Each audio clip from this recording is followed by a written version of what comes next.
Last we saw Bran was the end of season 4, and we knew that he was heading into a very new phase of his life, one in which he was being trained for something. We didn't quite know what he was being trained for, but when we first see him in the second episode of this season, we jump right in, and now we're really seeing him not only able to walk through the world, but him being able to walk through his own past and the past of his family.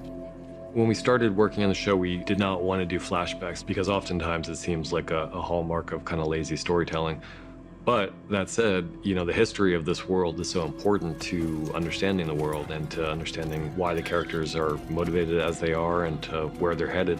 So one of the things that we really loved about this storyline with Bran is the ability to go into the past, not as a flashback, but we're seeing it from the perspective of a character that we know, and we're seeing how that character reacts to it. So it's not just us seeing Winterfell back when Ned Stark was a young boy, but also watching Bran see his father, younger than he is now, sparring with his own brother. And it's just, for us, became all of a sudden much more interesting and compelling. It is time to go. Please, a little longer. It's an amazing, enticing prospect for Bran, but it's also dangerous, as the Three-Eyed Raven points out. It really needs to be doled out in doses because the temptation for Bran is to never come back. You finally show me something I care about, and then you drag me away. It is beautiful beneath the sea.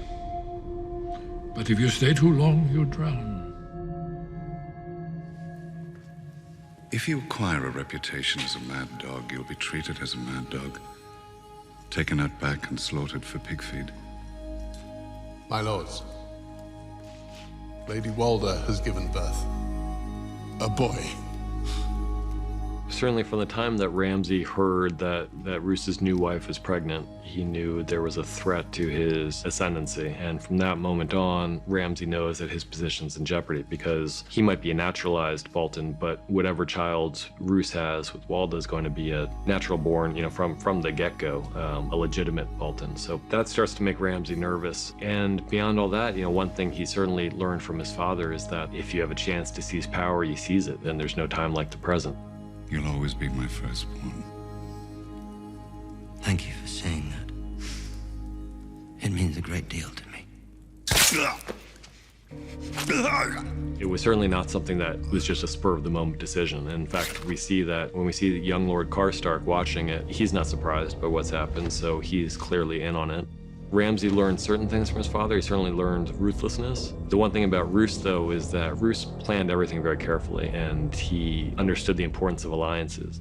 Ramsay's being a bit more incautious because the Bolton hold on the north is precarious, and much of it is due to Roose's efforts. So by assassinating Roose, Ramsay is inheriting a quite difficult job and being Warden of the North in a region where many of the families despise your family and consider them traitors. I'm not asking the Lord of Light for help. I'm asking the woman who showed me that miracles exist. I never had this gift.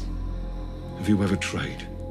Davos has no real love lost for Melisandre. He is not a huge fan of hers. When they were both serving Stannis, they were always the angel and the devil on Stannis' opposite shoulders.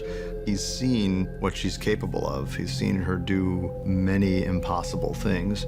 He's not a big fan of her god. He's not a big fan of her program, but there's certainly nothing to lose at this point. And if it doesn't work, then it doesn't work. For Melisandre, she comes into it with grave doubts. I mean, she was someone who was a true believer, whose faith was shaken, someone who was an absolute devotee of the Lord of Light, and the events of the last many episodes have shaken that faith, but she still believes in him. She just doesn't know if he believes in her.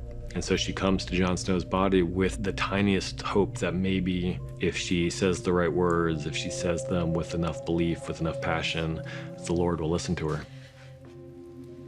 En sindroro onios, en kir persis, en morchot gleison.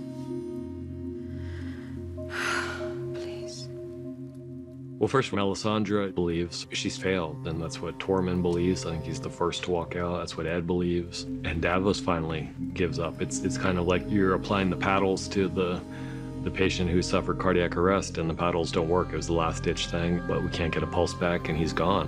And then, you know, Ghost, he's known Jon longer than any of these people have. And, you know, all these wolves have a strange and deep connection with their Stark counterpart. So Ghost has a kind of sixth sense when it comes to Jon Snow and when Jon's in danger and when he might be coming back.